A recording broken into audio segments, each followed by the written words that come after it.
I am now joined by Patrick Hajayandi. Patrick Hajayandi is a researcher, political analyst based in Burundi, and he specializes in Great Lake region.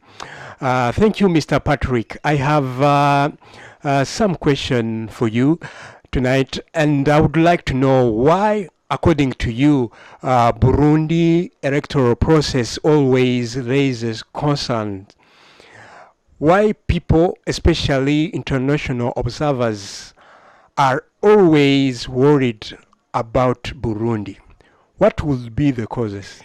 When it comes to elections in Burundi, there is always a climate of fear, as many people seem to be concerned by the possibility of insecurity and violence. The main cause lie in past experience when elections were followed by violence and killings. Like in 1965, 1993, or even some election which was boycotted, like we saw in 2010, 2015. And as you know, all these are reason for instability. So I think this is the reason why whenever there is an upcoming election, there is always fears. The people are concerned because they think this kind of situation can be repeated. Yes, thank you very much. And how the 2020 electoral campaign in Burundi is different from what we have seen, for example, in 2005, 2010, and 2015.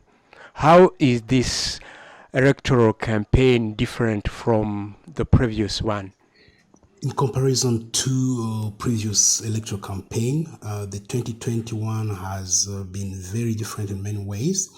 And the first and key one is the participation. When you look at the number and the type of people and groups, political groups who participated, you see that we have not only political parties, but also independent candidates. This is really the first in Burundi political processes.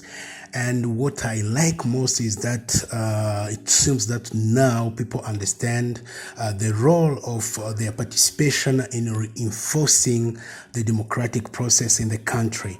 So this was the very interesting feature to see. And the second one is the role, the main role which has been played by the government of Burundi in terms of financing, organizing, and supervising the process, which is, in my view, an evolution and an affirmation of the independence of Burundi in a certain way. And this, in my view, need to be encouraged. The third one is that the electoral campaign in 2020 has been more peaceful in comparison to previous one.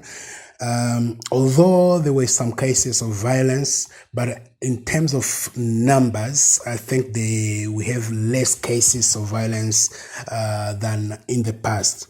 So all this has been very encouraging, and we are really looking forward to an electoral process which will leave an imprint in the history of the political history of Burundi. What are the main challenges right now in Burundi that newly elected leaders will have to tackle urgently, according to you, after the election? The new leaders of Burundi will have to address a lot of challenges and in many sectors, but at the top priority, I see first of all the economic recovery, which means that they will have to create a climate conducive to business to flourish and to attracting investment. Secondly, we have to address hands-on the issue around the creation of jobs for the massive number of young people who are thrown into the job market from different schools. And they will also need to face the problem of infrastructure. This means to address the problem of electricity, to repair the existing road, and to construct new roads when it's necessary, and also to build some new facilities which will help for the economic recovery. They will also need to address a very important problem around the security and stability, as Burundi is in an unstable region, and this question cannot be left behind. So they will have to look at it permanently.